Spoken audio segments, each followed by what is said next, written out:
Hi dear friends, welcome back to sports dictator channel. IPL 2025 mega action. So మొదటి రోజైతే complete అయింది. And SRH team ముఖ్యంగా చూసినట్లయితే కంప్లీట్గా 8 మంది ప్లేయర్స్ని కొనింది. 40 కోట్లు ఖర్చు పెట్టేసింది, 8 మందిని కొనింది. అండ్ ఆల్రెడీ 5గురిని రిటైన్ చేసుకుంది. మీకు తెలుసు, టోటల్గా 13 మంది ప్లేయర్స్ అయితే అయ్యారు. సో ఇంకా ఇంత లేదన్నా ఒక 7గురిని కొనాల్సి ఉంది. 5 కోట్లు మాత్రమే ఉన్నాయి. ఇంకా న్యూ యంగ్ ప్లేయర్స్ని ఒక 50 లక్షలు 30 లక్షలకి ఇలా కొనేస్తుంది. పెద్దగా కొనేదైతే ఇక ఎస్ఆర్హెచ్కి లేదు. సో ఇందులోనే ప్లేయింగ్ 11 చూద్దాం. అండ్ కొన్ని సంచలన నిర్ణయాలు తీసుకుంది ఎస్ఆర్హెచ్. సో మొత్తానికి నిన్న యాక్షన్ ఎంజాయ్ చేసిన వారంతా, ఎస్ఆర్హెచ్ ఈ సీజన్ ఎలా ఆడుతుందో ఇంట్రెస్ట్గా వెయిట్ చేసేవారంతా వీడియోని గట్టిగా లైక్ చేయండి. ఎస్ఆర్హెచ్ ఫ్యాన్స్ ఎంతమంది ఉన్నారో ఆ పవర్ అంతా తెలియాలి.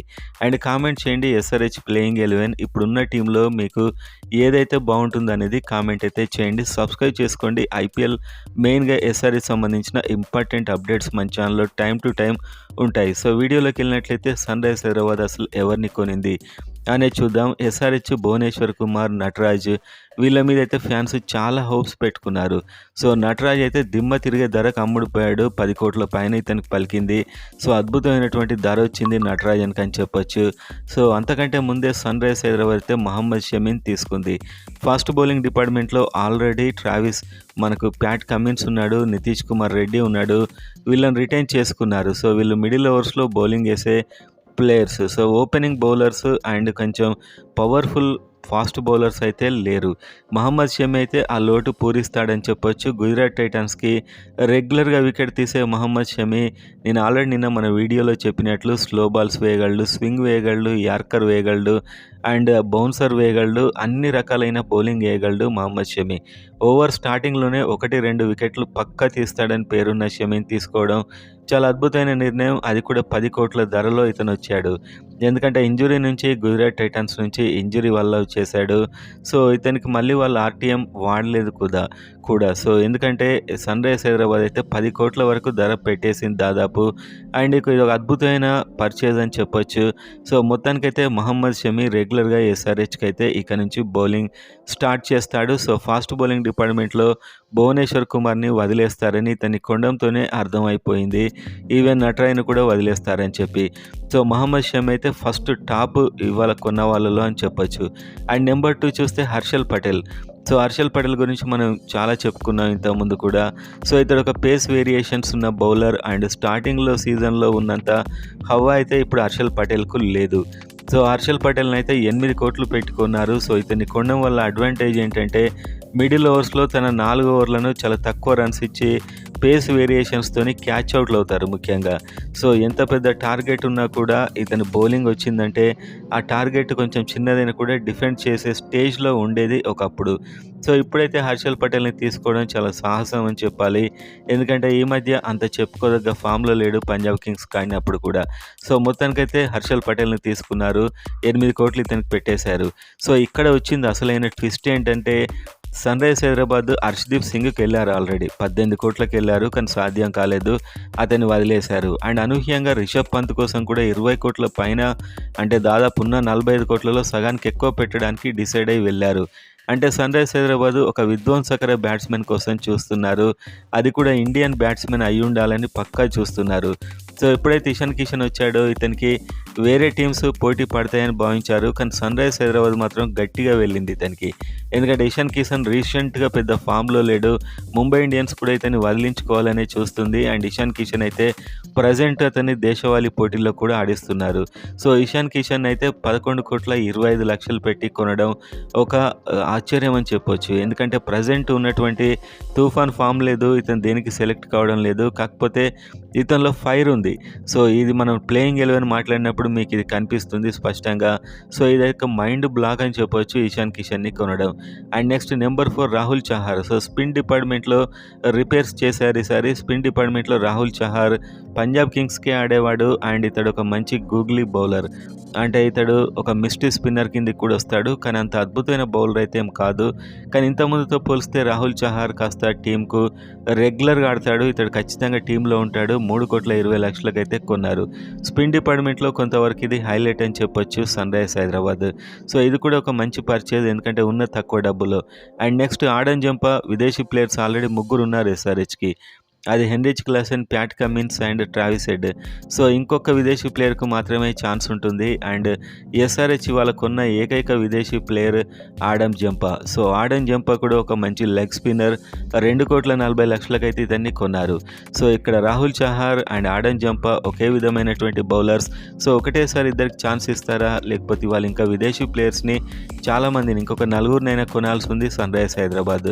నాకు తెలిసి ఆడమ్ జంపాకే రెగ్యులర్‌గా వీళ్ళు టీంలో ప్లేస్ ఇచ్చే అవకాశాలున్నాయి. 2,40,00,000 పెట్టుకున్నారు spinner. And next Atharva Taide. So, ఇతడు ఒక యంగ్ బ్యాట్స్‌మెన్ మనకు ఇప్పుడు లెఫ్ట్ హ్యాండ్ బ్యాటింగ్ అయితే చేస్తాడు. బిగ్ హిట్టింగ్ చేయగలడు. జస్ట్ 30 లాక్స్‌కే కొన్నారు.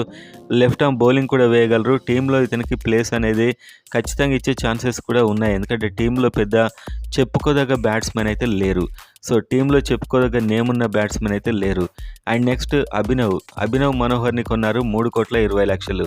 సో, ఇతన్నైతే అబ్దుల్ సమద్ ప్లేస్‌లో ఇతన్ని ఆడించే అవకాశాలున్నాయి. అభినవ్ మనోహర్ ఒక మంచి స్టాండర్డ్ బ్యాట్స్‌మెన్ అండ్ మొత్తానికైతే హైలైట్ అయిన బ్యాట్స్‌మెన్ అయితే కాదు. కానీ మంచి హిట్టింగ్ చేయగలడు అండ్ లెగ్ బ్రేక్ కూడా వేయగలడు. బౌలింగ్ కూడా చేయగలడు. ఇతడు ఒక allrounder. Bowling allrounder. And next Simranjeet Singh. So, ఇతడు ఒక ఫాస్ట్ బౌలర్. సీఎస్‌కే నుంచి వచ్చాడు. సో, 1,50,00,000కి కొన్నారు ఇతన్ని. సో, ఎస్ఆర్‌హెచ్ కొన్న ఎక్కువ డబ్బు ప్లేయర్ అంటే చివర్లో కొన్న ప్లేయర్ ఇతను. అండ్ ఇతను ఫాస్ట్ బౌలింగ్ అండ్ ఇతనికి ఛాన్స్ ఇస్తారా? ఇతడు మహమ్మద్ షమీతోని బౌలింగ్ ఓపెన్ చేస్తాడా అని చూడడం చాలా ఇంట్రెస్టింగ్‌గా ఉంది. ఎందుకంటే ఫాస్ట్ బౌలింగ్‌లో ఇన్నింగ్స్ ఓపెన్ చేసే బౌలర్స్ అయితే ఎస్ఆర్‌హెచ్ కనబడట్లేదు. సో, ఇప్పుడు మనం ఒకసారి కంప్లీట్‌గా టీమ్ చూసినట్లయితే ఓపెనర్స్‌గా Abhishek Sharma and Travis Head. ఇది చాలా మనం చూసాం ఇంతకుముందు సీజన్‌లో. వీళ్ళ ఓపెనింగ్ స్టాండ్ ఎలా ఉంటుందో, ఎంత పవర్‌ఫుల్ ఓపెనర్స్ ఉంటారో. అండ్ ఎస్ఆర్‌హెచ్ ఇలాంటి విధ్వంసకర బ్యాటింగ్‌ని నమ్ముకుంది కాబట్టి ఈసారి వన్ డౌన్‌లో ఇషాన్ కిషన్‌ను పంపిస్తున్నారు. దాదాపు వన్ డౌన్‌లో ఇషాన్ కిషన్ వెళ్తారు. అండ్ ఇతడు కూడా వికెట్ కీపింగ్ చేస్తాడు అండ్ బ్యాటింగ్ వన్ డౌన్‌లో వెళ్తాడు. సో, ఇద్దరిట్లో ఎవరు అవుట్ అయినా కూడా అదే స్పీడ్ కంటిన్యూ అవుతుంది. మీకు తెలుసు కిషన్ కూడా ఎలాగూ స్లోగా ఆడడు. అండ్ నెక్స్ట్ నెంబర్ 4లో హెన్రిచ్ క్లాసెన్. సో, ఈసారి ఎస్ఆర్‌హెచ్ బ్యాటింగ్ అంతా ఈ నలుగురి మీద ఆధారపడి ఉంటుందని చెప్పొచ్చు. Heinrich Klaasen and Ishan Kishan and Travis Head and Abhishek Sharma. ఈ నలుగురే ఈసారి ఎస్ఆర్‌హెచ్ యొక్క ఫ్యూచర్‌ను డిసైడ్ చేయబోతున్నారు. అండ్ నెక్స్ట్ నెంబర్ 5లో కాస్త నిలకడగా ఆడుతూ బిగ్ షాట్స్ కొట్టగల అభినవ్ మనోహర్. సో, ఇప్పుడు కొత్తగా తీసుకున్నారు ఇతన్ని 3,20,00,000. సో, రాహుల్ త్రిపాఠి, మయాంక్ అగర్వాల్ వీళ్ళందరినీ కాదని చెప్పి అభినవ్ మనోహర్‌నైతే తీసుకున్నారు. ఇతడు కూడా మంచి బ్యాట్స్‌మెన్. సో, ఇతడైతే రెగ్యులర్‌గా టీమ్‌లో ప్లేస్ ఇస్తారు. నెంబర్ 5లో అభినవ్ మనోహర్ ఇన్నింగ్స్‌ని కొంచెం మెల్లిగా స్టడీగా తీసుకెళ్లే కెపాసిటీ ఉన్న ప్లేయర్. అండ్ ఆ తర్వాత నితీష్ కుమార్ రెడ్డి ప్రెజెంట్‌గా సెన్సేషన్ క్రికెట్‌లో. సో, ఒక మంచి బ్యాట్స్‌మెన్ అని కూడా చెప్పొచ్చు. అంటే 6 నెంబర్ వరకు విధ్వంసకర బ్యాట్స్‌మెన్‌లు ఇక్కడ మనకు కనిపిస్తున్నారు. అండ్ నితీష్ కుమార్ రెడ్డి మిడిల్ ఓవర్స్‌లో తన బౌలింగ్‌తోని, పేస్ వేరియేషన్‌తోని ఈసారి ఖచ్చితంగా ఎఫెక్ట్ చూయిస్తాడు. సో, నెంబర్ 6 వరకు టీమ్ సెట్ అయిపోయింది. Number 7 Pat Cummins. సో, ఇక్కడ ఫాస్ట్ బౌలింగ్ ఆప్షన్స్ ఎస్ఆర్‌హెచ్‌కి ఈసారి ఫుల్‌గా ఉన్నాయని చెప్పొచ్చు. So, Nitish Kumar Reddy and Pat Cummins ఇద్దరు కూడా మిడిల్ ఓవర్స్‌లో వేసే ఛాన్స్ ఉంది. అండ్ ఒకవేళ ప్యాట్ కమిన్స్ ఇన్నింగ్స్‌ను ఓపెన్ కూడా చేసే అవకాశం ఉంది మహమ్మద్ షమీతోని. అదెలాగో మనం కింద ఇంకా ప్లేయర్స్ మాట్లాడినప్పుడు చూద్దాం. అండ్ నెంబర్ 8లో హర్షల్ పటేల్. సో, హర్షల్ పటేల్ డెఫినెట్‌గా ఎప్పుడు ఒక 10-18 ఓవర్స్ వరకు ఏస్తూనే ఉంటాడు ఇతను. సో, 10థ్ ఓవర్స్ పవర్ ప్లే అయిపోయిన తర్వాత వస్తాడు. అండ్ మిడిల్ ఓవర్స్‌లో ఓవర్లను ఫాస్ట్‌గా కంప్లీట్ చేస్తాడు. ఇతని ఓవర్లలో హిట్టింగ్ చేయబోయి బ్యాట్స్‌మెన్ అయితే అవుట్ అవుతూ ఉంటారు. సో, ఈసారి ఎలా ఉంటుంది అనేది చూడడం ఇంట్రెస్ట్‌గా ఉంది. కాస్త బ్యాటింగ్ కూడా చేయగలడు హర్షల్ పటేల్. సో, ఇతన్ని కొనడం కూడా చాలా ఆశ్చర్యమే అని చెప్పొచ్చు. అండ్ నెక్స్ట్ నెంబర్ 9లో చూస్తే Rahul Chahar. So, spin department. So, ఉన్నదే 13 మంది ప్లేయర్స్ ఉన్నారు. రాహుల్ చహార్‌నైతే రెగ్యులర్‌గా ఆడిస్తారు నాకు తెలిసి. 3,20,00,000 పెట్టారు. ఇతన్ని రెగ్యులర్‌గా ఆడించే అవకాశాలున్నాయి. ఒక మంచి మిస్టరీ స్పిన్నర్ కూడా Rahul Chahar. And number 10 Mohammed Shami. So, అద్భుతమైనటువంటి బౌలర్. ఈసారి ఎస్ఆర్‌హెచ్ ఇన్నింగ్స్‌ని స్టార్ట్ చేసే బౌలర్. రెగ్యులర్‌గా ప్రతి మ్యాచ్‌లో ఇతను ఎస్ఆర్‌హెచ్ బౌలింగ్‌నైతే స్టార్ట్ చేస్తాడు. అలాంటి పేస్ ఉంది. అలాంటి యార్కర్స్ అన్నీ ఉన్నాయి. ఈ ఒక బౌన్సర్ ఉంది. అండ్ అదే విధంగా స్వింగ్ కూడా చేస్తాడు. అండ్ ఇతనితో పాటు బౌలింగ్ ఎవరు స్టార్ట్ చేస్తారని చూడడం ఇంట్రెస్ట్‌గా ఉంది. అండ్ నెంబర్ 11లో ఫోర్త్ ఫారిన్ ప్లేయర్. సో, ఇప్పటివరకు కొన్నదే నలుగురు ప్లేయర్స్ ఉన్నారు. అండ్ ఈ ఆడమ్ జంపాను కూడా ఆడించే అవకాశాలున్నాయి. అండ్ ఇతను కూడా ఒక మంచి స్పిన్నర్. అండ్ నెక్స్ట్ చూసినట్లయితే ఆడమ్ జంపా తర్వాత సిమ్రన్‌జీత్ సింగ్ ఆర్ అదే విధంగా అథర్వ టైడే. సో, అథర్వ టైడే అయితే ఒక బ్యాట్స్‌మెన్. మాక్సిమం ఇతనికి పెద్ద అవకాశాలు రాకపోవచ్చు. అండ్ సిమ్రన్‌జిత్ సింగ్.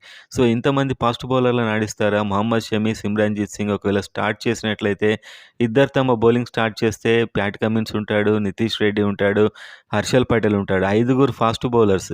సో, ఇంతమందిని తీసుకుంటారా? మరి మహమ్మద్ షమీతోని ఎవరు బౌలింగ్ స్టార్ట్ చేస్తారు? ఒకవేళ సిమ్రన్‌జిత్ సింగ్‌కి ఛాన్స్ ఇవ్వకుంటే డెఫినిట్‌గా ప్యాట్ కమిన్స్ స్టార్ట్ చేయాల్సొస్తుంది.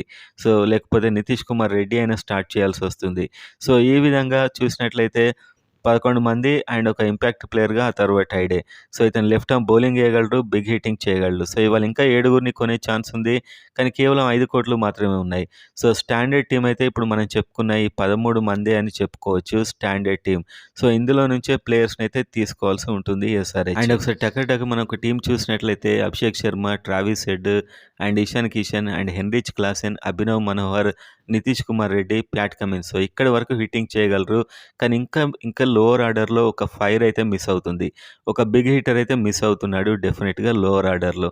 అండ్ ఆ తర్వాత Harshal Patel and Rahul Chahar, Mohammed Shami, Adam Zampa, Simranjit Singh or అథర్వత్ టైడే. సో, ఈ విధంగా అయితే ఉంది. ఇంకొక మంచి బ్యాట్స్‌మెన్ లోవర్ ఆర్డర్‌లో ఒక స్పిన్ ఆల్‌రౌండర్ ఎవరినైనా తీసుకోవాల్సిన అవసరం అయితే డెఫినిట్‌గా కనిపిస్తుంది నాకైతే. టీమ్ అయితే కాస్త డౌన్‌లో బ్యాటింగ్ ఆర్డర్ అంత బలంగా లేదు. ఏది చూసినా కూడా హెన్రిచ్ క్లాసెన్, నితీష్ కుమార్ రెడ్డి వరకే చూడాల్సుంటుంది.